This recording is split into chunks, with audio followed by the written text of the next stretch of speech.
Hello everybody, welcome back to a fun-filled episode of Soft Resistance. This is Mac and my beautiful co-host. I'm Kayanga. We are so excited to have you guys joining us again for a beautiful podcast where we're going to be talking a little bit about what do we do when we allow ourselves to actually be in the midst of the cracks. And what we mean by the cracks is actually being in the spaces that we tend to hide from, the spaces that feel uncomfortable and icky and gross. We might share some personal stories. Yep. We'll have some questions. Yep. And we'll hope for the best. Let's start by just getting everybody to take a quick moment, checking in with themselves. How are you feeling in this moment? Do you need something? If you are, at home, do you need to be doing something that's gonna, keep you moving and active? Or do you just want to get cozy and comfortable, have a cup of tea? Or if you're driving, maybe you just want to focus on the road, and listen to our beautiful voices. What do you think? Yeah. Okay. So do you want to kick us off, my beautiful co-host? Yes. I think in this work that we do, I was really inspired for us to really talk about how it feels to be in a dark place. And I was thinking of the metaphor of a crack. Sometimes when something cracks, it's a rupture, it's a breaking, it's a fragmentation. There's a lot that's happening there. Yeah. When we look at or we listen to modern psychology or Western psychology, I think sometimes I feel like things are presented so much in this, almost like tangential way of like, oh, you go through a trauma and then you heal. But really, when we look at, our own indigenous ways of healing, there were stormy times, and the way that we were prepared for those hard times maybe might differ from what is being practiced in Western psychology. Yeah. So I was thinking about, as a therapist yourself and a human. Yeah. Both. You have sat with people, but you've sat with yourself. You watch your friends, your families go through a really dark period. And I think that there's not always an acknowledgement of sometimes it's dark for a really long time. Yeah. And that some of, I love this word that I've been thinking about lately, which is unhealable histories. Interesting. Right? Like we're going through life, we carry our own woundings that happen in our families of origin and experiencing life. But some of the things we are carrying are also informed by our histories of, erasure, displacement, going through colonial, terrorism. And like when you think about some of your wounds, the ones you talked about, like the dark places, the things that you haven't even had words to explain, let alone to start healing. Yeah. So how are you meant to heal things you can't even name, right? Yes. How are you meant to kind of make your way through from the dark place into the majestic light? Yeah. If you don't even know what the dark place is or where it's coming from or even who you can even talk to about this. Yeah. And we can recommend family. Number one, chosen family. Number two, friends, and your beautiful therapist. So I had a question for you. Being in that place of whether it's mental ill health, rupture, or just being in your trauma, talk to us about it.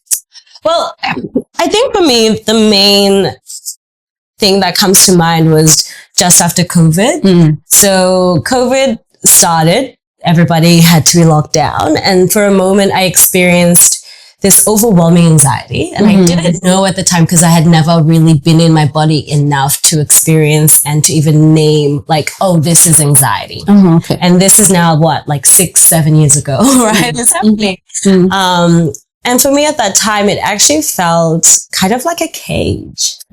It felt cold. It felt cagey. It felt like I was like running around the cage trying to find like the exit. And for a long time, I couldn't. I also remember talking to my mom about it. Yeah. And the classic Black parents response of, we're not the kind of people who focus into mental health. Yeah. Mind you, she is now a mental health champion. She had to be. Master's, degrees, everything. Yeah.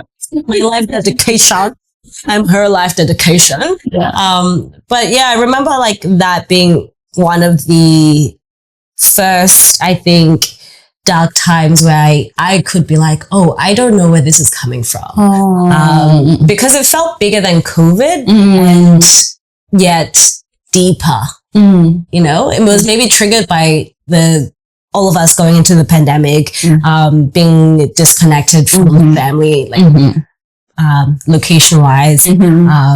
And then also realizing like, oh, I'm in a new city. I'm by myself. I hadn't even really established like chosen family and friendship groups. So it was a lot of me being like, oh, I'm going to be by myself. And this was a different like fear and worry. And it moved beyond that.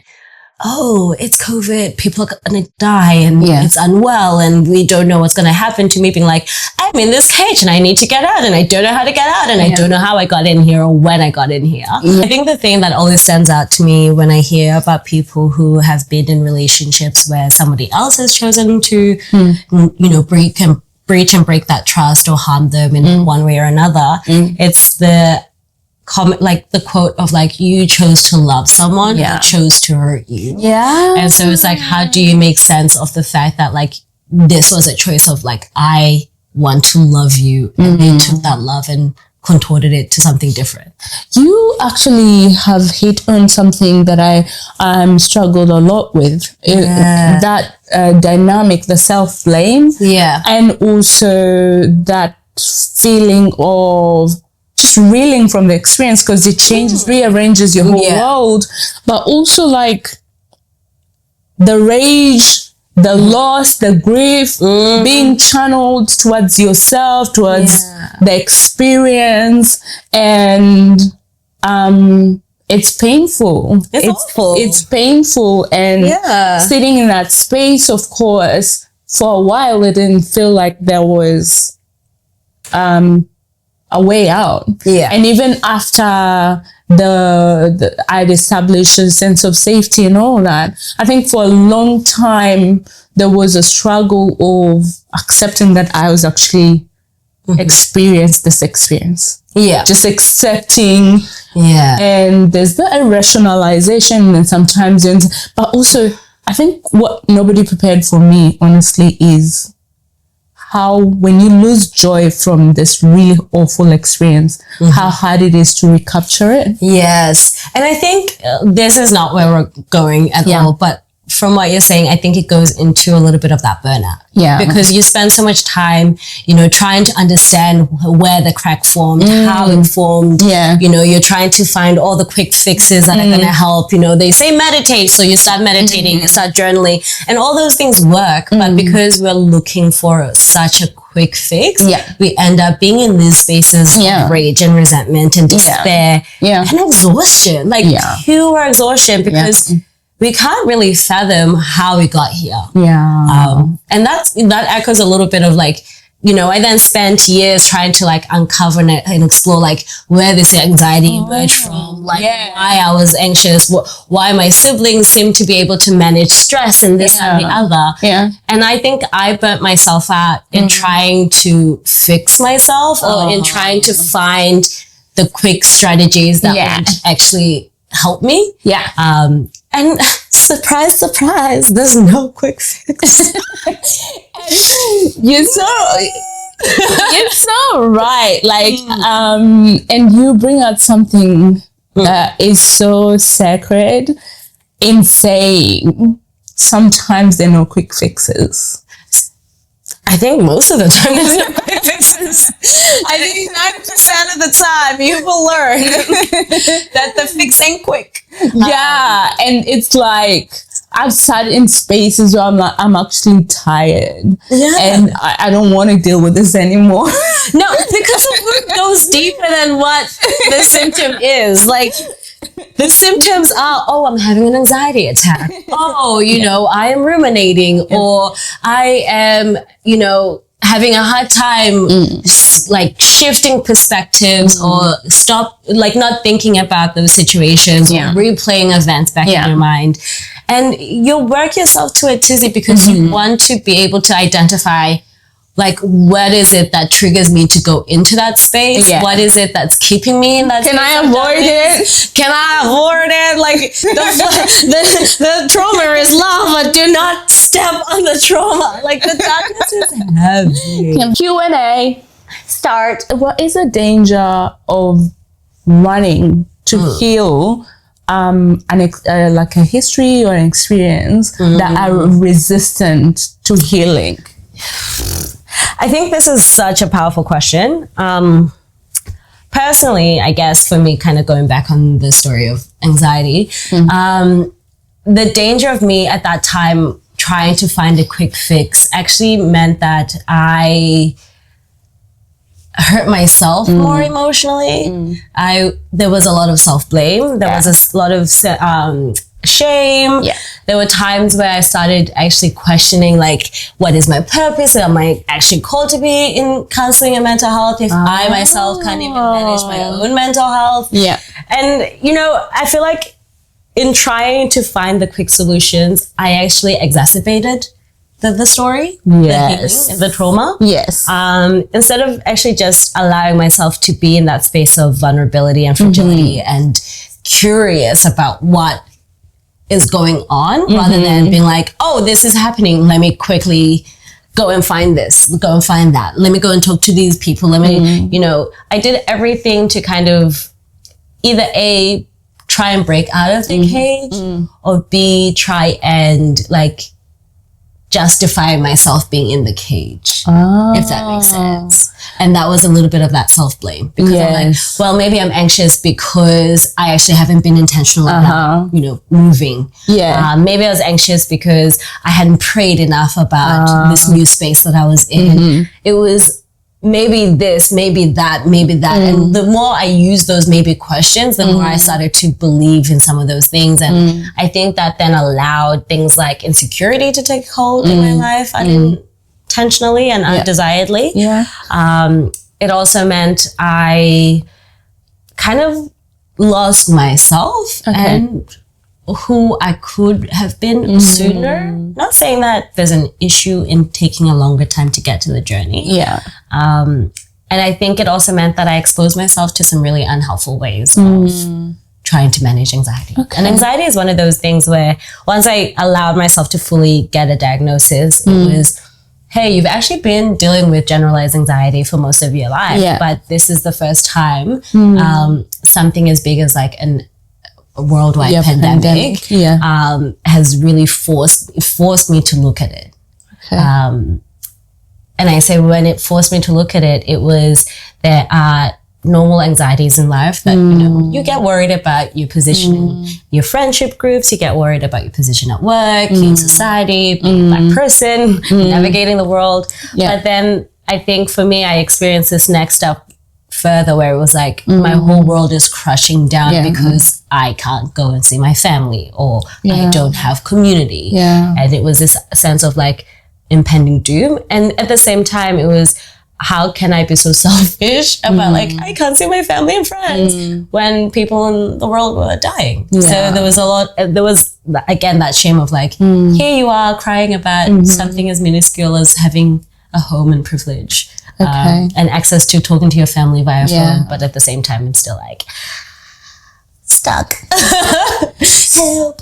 So, you're saying that there were a lot of stories. Yeah, I think. Sorry, cutting you off. I think it was just, I was in trying to get over being anxious and feeling worried. I started creating narratives that didn't fit, but somehow I started believing. Yeah. So again, the age old, something is broken. You're trying to find out why it's broken, how it broke, when it broke, where it broke, all these things. Yeah. And I didn't need to do that. Okay. I think all I really needed to do at that time, looking back and reflecting, is it would have been okay for me to actually accept my own fragility as a human being, B, the vulnerability of, you actually are in a new city and you don't know anyone or a lot of people and you are very far from your family. And yes, if push came to shove, I could have gone back home. Home at the time is Queensland. No one stalk my family now, please. But it was just like that. I think just being in that space of trying to find solutions in a time when there could be no solutions. And then also, I think the part 2 to that was also trying to understand how come I'm experiencing anxiety in this greater way, whereas if I've been carrying it all my life, why has it never felt like this? Okay. Yeah. So try and digest that. So the dangers of trying to heal an unhealing story is that you can actually cause yourself more harm. Yeah. You can wound yourself even more, or you can even keep yourself stuck in that space longer because you think and feel the need to hurry the healing process. But like a wound, you've just got to let it rest. You've got to cover it. You've got to keep it clean. You've just got to give it time to fully mend. And that can be really difficult when you're in the dark. Nobody likes being in the dark. Yeah. I think you point to the personal of you going through this experience surrounded by the world that can, the environment in the world that can also exacerbate that situation. And, I hear you mention a lot of personal responsibility going through like just a really painful experience, difficult experience, which is, I think, often, and I will say it's often hard for us because based on our histories as well, based on how we've been taught by the world, there's coping strategies we've learned. I personally have experienced that like discomfort because it feels horrible. It feels awful. Discomfort of being. Yeah. And yes, you're right that I'm doing like everything I'm doing when I'm doing it with impatience, it's just digging me deeper in the hole. The darkness is overwhelming. Preach impatience. Patience has never been my portion. Can I get an amen? Yeah, and you mentioned some of the things that are like, while we have protective factors, you were a person saying that you had experienced anxiety all your life as a young Black person that grew up in a space that wasn't made and wasn't making space for you, in a world that wasn't making space for you, in a family that was navigating complexities. Yeah. So just like, I know that we speak about it now, like, oh, you're gonna be able to switch your head on of like, oh, I've got... like it's not a personal issue, like it is, I'm going through this, but also look at my circumstance. But I love how you say sometimes stillness and being with, as scary as it is, awful. Befriend your darkness, friends. It's one of those things that while we run away from is helpful. Not that we're trying to give any helpful strategies, we're really just being here. And no, you're so right on that. Like I agree with you in the sense of there's something magical that happens because I was looking for answers in things, like I was asking myself questions about myself but not really spending time with like, hey, actually let's get to know what it feels like to be anxious. Let's get to know when I'm triggered, what has happened. It was always a knee-jerk reaction of trying to be like, oh, I'm anxious, why am I anxious, why am I anxious? And I'm ruminating on it and ruminating on it and ruminating on it, which I think triggers it to be even more worse. But when I started actually just being like, oh, I'm noticing I'm feeling a bit anxious. I'm noticing that I am missing my family. I'm noticing that I'm feeling a need for belonging and community and connection. And just even acknowledging and noticing that made a world of a difference because I wasn't trying to shift it and push it away. Yeah. I wasn't trying to fix it. It was just a matter of like trying to learn from it. I watched this cliche Hallmark movie the other day while I was cooking. Was I cooking? No, I was cleaning. And it was a movie about this teacher who had Tourette syndrome. Yeah. And one of his like trademark quotes throughout the movie was calling his Tourette's his like lifelong companion. And I was just like, oh, you know, imagine being a 12-year-old kid who learns to appreciate the thing that othered him, or the thing that made him different, or the thing that actually most of his life pulled him to a dark place of isolation and disconnection. And he chose to view it as a companion or a space to learn from. And something that was with him, that was unchangeable, but it was something that he was like, I will learn from this as much as I can, and I will not like punish myself for having it because the world's already doing it. And I was like, damn, that would have been nice 7 years ago. Watching this movie back then would have made me go, I choose to befriend my lifelong anxiety companion. So one of the questions you have here is, have you ever felt the pressure to be resilient before you were ready? Yeah, I have. You know, you mentioned before the kind of pressures we put on ourselves. Yeah. I'm the eldest child. Did you say A-list child? Eldest. Hey, it must be nice being an A-list sibling. I'm the eldest child of my parents, and I have, you know, my own histories. But also, I've put pressure on myself to be resilient, to not show the cracks, because, you know, living in the world, just like I'm a therapist, I shouldn't, you know, I shouldn't feel suicidal. I shouldn't go through relational harm. I shouldn't, you know, been able to see the signs. Struggle.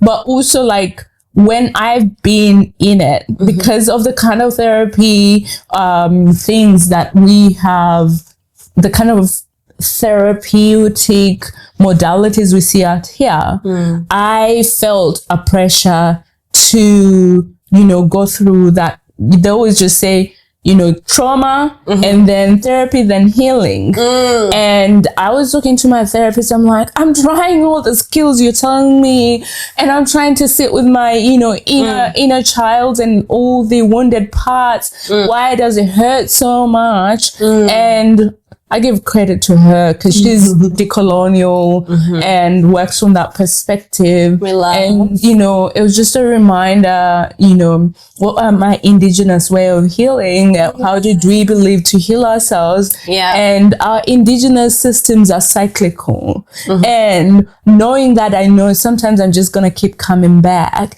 Doesn't mean that I'm not healing. I am healing, but sometimes I just have to be for a while. There are things we just need. In my culture, if somebody died, you sit down, you cry, you yell, you do everything. You have to go through that process. But we have this whole sanitized way of living in the world with like experience, move on. And I'm trying to stay with myself and say that's not okay. You know, I feel a loss or I'm harmed. I get to just be for a little bit. It can be messy. It can be hard. It's just hard when you have things that come out of a trauma that affect so many aspects of your life. Because, you know, there are people that go through trauma that cannot, you know, hold a job or cannot be in a relationship. And I always encourage just compassion, because I'm saying like, if, you know, that trauma was a physical harm and you cut your leg off, you wouldn't expect yourself to be able to walk just as easily as you did when you have to, like, what about you?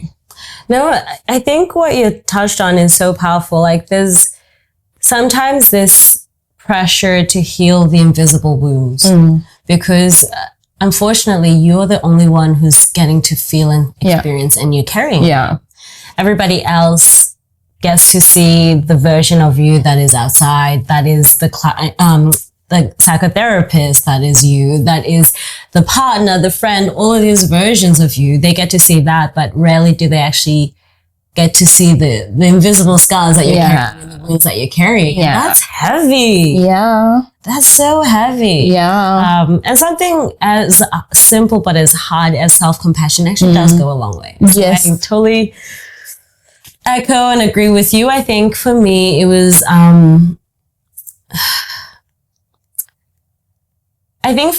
actually just trying to find myself in work. Because again, it was I'm carrying this anxiety, this freedom anxiety, this pressure, this grief, all of these things all into one wrapped up. conclusion. And I'm like, oh, okay, and then I've got to be switched on for my clients, or, I've got to sound okay when I talk to my family because I don't want to worry them or scare them. And also, I don't want to be out there in the world and, just putting out this nervous, anxious energy, because what am I going to attract back? Again, this nervous energy. So those were some of the lies that I kept telling myself, which I think pushed me to try and be more resilient than what I was ready for. And, we all mask. It's all necessary. Like, I'm a Black AFAB, you are a Black woman. Masking is such a big part of, our existence and the existence. And in order for us to softly resist, we take that off at home. But for me, I think I didn't know that I could take off the mask, that I could actually go to work and put on the mask of, okay, let me put my stuff in this little neat container jar box or the shelf here to then be able to focus and hold with my clients or my colleagues to then be like, okay, when I go home, I can pick it back up again. But I did this thing where I would put on the mask and then I'd be afraid of the mask slipping at work and people finding out who I was, which then I guess fed more into the anxiety. And I think if I had just been honest and been like, look, we're all going through a global pandemic. There's a lot of mixed and complicated feelings. I am currently feeling this way, or even just gave myself permission to feel and to be anxious again. I think that would have maybe gone a long way in the sense of just not rushing the process. And also not kicking myself for being this fake person or this different person. So it was just a lot of that. A lot of just also learning to be okay with not being okay. And not having, That's interesting, because when faced with those experiences, I was so compartmentalized.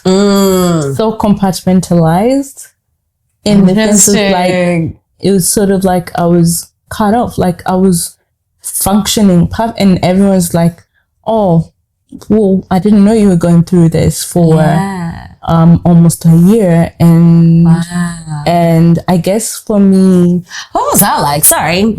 Just want to touch on that. Like, as someone who's never been really great at compartmentalizing, I think the only place I can compartmentalize perfect 75% is work. That's the only place I can be like, okay, focus on this, focus on that, focus on that, my stuff here. But I think everywhere else in my life, it's like I've just enmeshed. Fair enough. I think for me, just because of how my life experiences, for me, that's just like a survival energy of like, oh, things are tough, so no one's ever gonna see. Not that I made a conscious of like, oh, no one's gonna see it, but it's like, I'm gonna become a little soldier.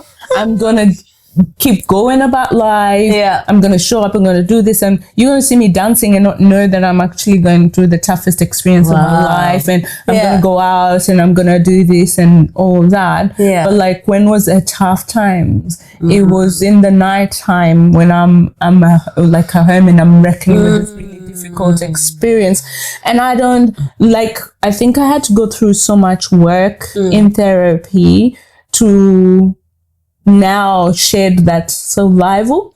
Because the thing is, when you're in your head and you're compartmentalized, because you go up in your head, you're cut off, so you don't feel it. I think that what then happens is takes you longer to resolve and to grieve. Yeah. Because it's the thing is when you like, I'm going to be a little soldier, is I'm not going to feel. Yeah. And what happens to a year's worth of grief, loss, and hurt and rage? It bubbles up. It's a little volcano that could erupt everywhere. It shows up in other ways. Yeah. And even when you talk about it, for many of us Black people, it shows up in our, the cliche angry Black person, because we finally had enough, or we finally were unable to hold it in. Or some of us just were never able to hold it in. So we've been this walking fragile thing, this China doll almost, you know. Yeah. And even in Black excellence, overworking. So you don't have to think about what's going on. There's so many ways in which it shows up, and we look forward to having more conversations with you on, just Black and healing, AFAB and healing. And, it's just been such a good session to talk about this and to see how you have experienced anxiety. And we were talking about anxiety, and I was like, because my biggest fear is having anxiety. You're an expert. Come on. Born and bred. No, I wouldn't say I'm an expert. I think I'm just starting to really appreciate my lifelong companion. And I know it doesn't have to be a lifelong companion, and I hope it's not a lifelong companion. But should my lifelong companion choose to be with me indefinitely, I think I'm just starting to appreciate what you were saying in terms of like that survival toolkit, and just being able to tap into, okay, now I'm going into survival versus I feel helpless and lost. And caged. And that I don't feel as like confined anymore. If anything, it's now a matter of like, the more when it shows up, I am curious and I am compassionate with myself and not trying to remove it or ease it, and just been like, I'm feeling a bit anxious. And even just me saying it out loud of, that felt a bit anxious, or I'm feeling a bit anxious. It actually helped me, bridge the disconnect or the trying to force and be a little soldier and just be honest with myself. And I think the moment you are honest with yourself, you actually start to heal. You are recognizing that maybe where I'm at is the dark hole, and it's the dark crack, and I don't need to have the answers, but this is where I'm at. Full stop. You don't need more, you don't need less, you just acknowledge. And so maybe we're not trying to therapize nobody, but if this episode has brought up something for you, maybe even just what Hyanga did then, just take a moment and notice it, and just be like, I noticed when you guys were talking about the pandemic or relationships or anxiety, that I was starting to feel a bit anxious. And I'm going to encourage you to not try and push that feeling aside or to fix that feeling, but to just notice it and continue on. Because for me, at least, when I notice it, it allows me to move on to the next things quicker. But and what would be your little tip or encouragement? Tip. I always say to myself and other people, what a smart survival strategy that was, because it comes from somewhere. It helped you deal with things. It's helping you, so you can thank it. Just say thank you for showing up. Overthinking, anger, frustration, heartbreak. Thank you for showing up. Thank you for showing up and taking care of me. For me, I say to my overthinking brain, oh, you're so smart, brain. Look at you thinking of all the solutions. No, but I think that is such a powerful encouragement, because ultimately, the conversation started with, what are some deep, dark cracks or wounds that we've been carrying, and we may know the origin or unknown origin. And sometimes we don't know where we got this survival skill from or where we got this deep wound from, but we can acknowledge that the fact that it's lived through this many generations, it probably has merit and has a way of surviving that we can give credit to and we can acknowledge. And hopefully once we've started befriending those things about ourselves, those histories, those stories, we can then start working with them a little bit more. And maybe that might be something we talk about in the next episode. Maybe. We'll see. Maybe not. Thank you so much for coming back to another fun episode of Soft Resistance. We are your beautiful co-hosts. Hyanga. Hyanga who? What's him? Hyanga the extraordinaire. Say your last name! No, I'm kidding. Hyanga the extraordinaire. And Magakiwe the beautiful. The bold. The brave.